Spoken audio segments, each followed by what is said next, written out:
నమస్తే welcome to 99 TV నేను నవీన్ ముందుగా బులెటిన్ లో హెడ్లైన్స్ చూద్దాం పూరి జగన్నాథ రథయాత్రలో తొక్కిసలాట ఒకరి మృతి 130 మందికి పైగా గాయాలు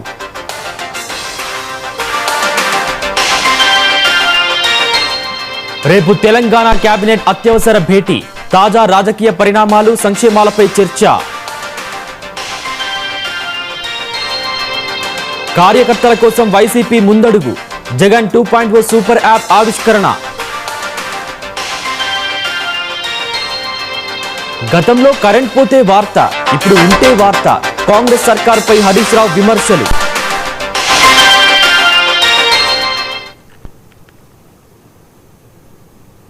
ఒడిశాలోని ప్రముఖ ఆధ్యాత్మిక క్షేత్రం పూరిలో జరుగుతున్న శ్రీ జగన్నాథుడి రథయాత్రలో విషాదం చోటు చేసుకుంది. లక్షలాది మంది భక్తులు రథయాత్రను తిలకించేందుకు తరలివచ్చారు. ఈ నేపథ్యంలో జనసందోహాన్ని నియంత్రించే క్రమంలో ఒక్కసారిగా తొక్కిసలాట జరిగింది. ఈ దుర్ఘటనలో ఒకరు భక్తుడు మృతి చెందగా 100 నుంచి 120 మందికి పైగా గాయాలయ్యాయి. వారిలో పలువురి పరిస్థితి విషమంగా ఉండటంతో మృతుల సంఖ్య పెరిగే అవకాశం ఉందని ఆందోళన వ్యక్తమవుతోంది.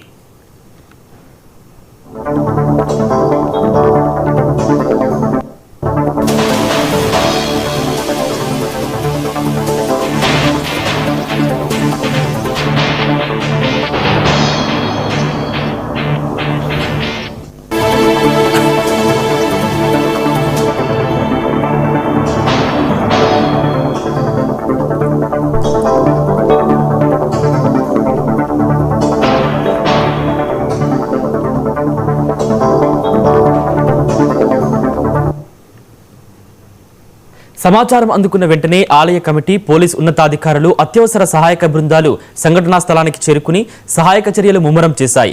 గాయపడిన వారిని సమీప ఆసుపత్రులకు తరలించి చికిత్స అందిస్తున్నారు. భక్తుల రద్దీని అదుపులోకి తెచ్చేందుకు అదనపు భద్రతా బలగాలను మోహరించారు.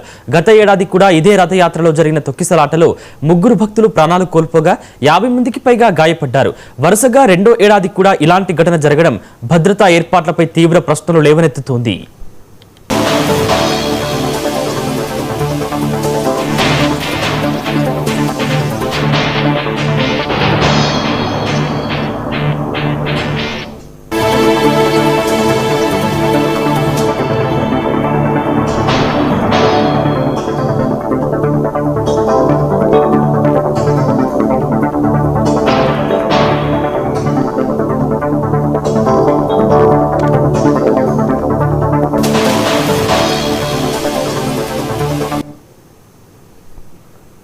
ఒడిశాలోని ప్రముఖ ఆధ్యాత్మిక క్షేత్రం పూరిలో జరుగుతున్న శ్రీ జగన్నాథుడి రథయాత్రలో విషాదం చోటు చేసుకుంది. లక్షలాది మంది భక్తులు రథయాత్రను తిలకించేందుకు తరలివచ్చారు. ఈ నేపథ్యంలో జనసందోహాన్ని నియంత్రించే క్రమంలో ఒక్కసారిగా తొక్కిసలాట జరిగింది. ఈ దుర్ఘటనలో ఒక భక్తుడు మృతి చెందగా 100 నుంచి 120 మందికి గాయాలయ్యాయి. వారిలో పలువురి పరిస్థితి విషమంగా ఉండటంతో మృతుల సంఖ్య పెరిగే అవకాశం ఉందని ఆందోళన వ్యక్తమవుతోంది.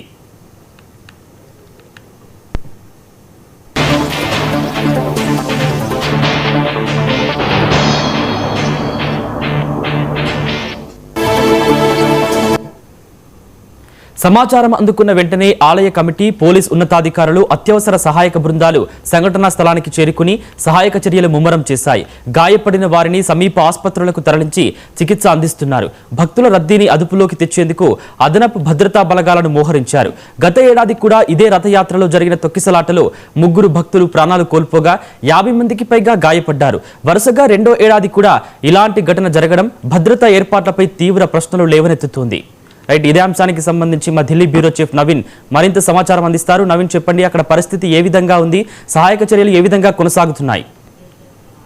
అక్కడ పూరి జగన్నాథ్ రథయాత్రలో ఒకసారిగా తొక్కిసలాట కూడా జరిగింది. ఈ తొక్కిసలాటలో ఒకరు మృతి చెందారు. దాదాపు 120 పైగా కూడా ఇటు శ్వాస పూర్తి స్థాయిలో ఇబ్బంది పడుతూ సమీపన్నటువంటి ఆసుపత్రి కూడా తరలించినట్టు మనకి సమాచారం అందుతుంది. అంటే ఈరోజు ఉదయం నుంచి కూడా ఈ యొక్క రథయాత్ర కూడా ప్రారంభమైనటువంటి సమయంలో ఒకసారిగా దేశవ్యాప్తంగా ఉన్నటువంటి అనేక మంది భక్తులు రథయాత్రని చూసేందుకు పెద్ద ఎత్తున ఒడిశాలోని పూరికి కూడా చేరుకున్నటువంటి పరిస్థితి నెలకొన్నాయి. అయితే ఉదయం 11 గంటల ప్రాంతంలోనే ఈ యొక్క రథయాత్ర కూడా ప్రారంభమైనటువంటి కొద్దిసేపట్లోనే ఈ యొక్క తొక్కిసలాట కూడా జరిగినట్టు కూడా మనకి సమాచారం ఉంటుంది. అది తొక్కిసలాటలో మాత్రం ఇప్పటి వరకు ఒక వ్యక్తి ఆ కోటకు చెందినటువంటి అంటే రాజస్థాన్ చెందినటువంటి ఆ వ్యక్తిగా కూడా ఇప్పటికే అక్కడ ఉన్నటువంటి అధికారులు కూడా వెల్లడించినటువంటి ఆ పరిస్థితులు నెలకొన్నాయి. మిగతా 120 పైగా కూడా కొంతమంది పైగా భక్తులకు ఈ తొక్కిసలాటలో గాయపడినట్టు కూడా తెలుస్తుంది. కాబట్టి వారందరూ కూడా మెరుగైనటువంటి చికిత్స కోసం సమీపం ఉన్నటువంటి ఆసుపత్రి కూడా తరలిస్తున్నటువంటి దృశ్యాలు కూడా మనము ఆ స్క్రీన్ పైన కూడా చూడవచ్చు. ఎందుకంటే లక్షలాది మంది భక్తులు ప్రతి ఏటా కూడా ఈ యొక్క పూరి జగన్నాథ్ ఆలయ రథయాత్ర కార్యక్రమంలో కూడా పాల్గొనేందుకు పెద్ద ఎత్తున ఇక్కడికి చేరుకునేటువంటి పరిస్థితులు నెలకొన్నాయి. కాబట్టి గతంలో కూడా ఈ విధంగానే తొక్కిసలాటలో చోటు చేసుకునేటువంటి పరిస్థితి నెలకొంది.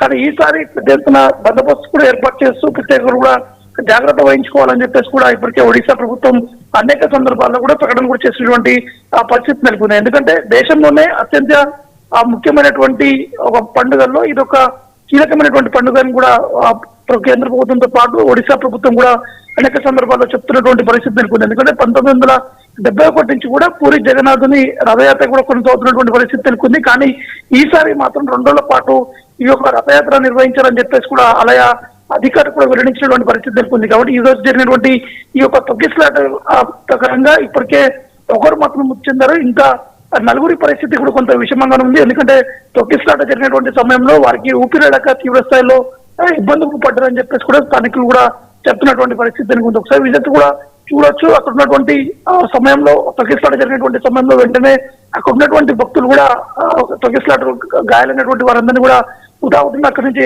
సమీప ఆసుపత్రికి తరలించేందుకు ప్రయత్నాలు కూడా చేస్తున్నటువంటి దృశ్యాలు కూడా మనము ఆ స్క్రీన్ పైన కూడా చూడొచ్చు. కాబట్టి ఇంకా మిగతా వారి సమాచారం కూడా మరి కాసేపట్లోనే ఒక హెల్త్ బులెటిన్ కూడా వచ్చేటువంటి అవకాశాలు ఉన్నాయి. Okay, thank you Naveen. Right, thank you Naveen. పశ్చిమ బెంగాల్ రాజకీయాల్లో టీఎంసీ అధ్యక్షురాలు మమతా బెనర్జీకి ఊహించని షాక్ తగిలింది. తృణమూల్ కాంగ్రెస్ రాజ్యసభ సభ్యురాలు రుక్మిణి మల్లిక్ తన పదవికి రాజీనామా చేశారు. ఈ మేరకు రాజీనామా లేఖను రాజ్యసభ చైర్మన్ సిపి రాధాకృష్ణన్ కు పంపించారు.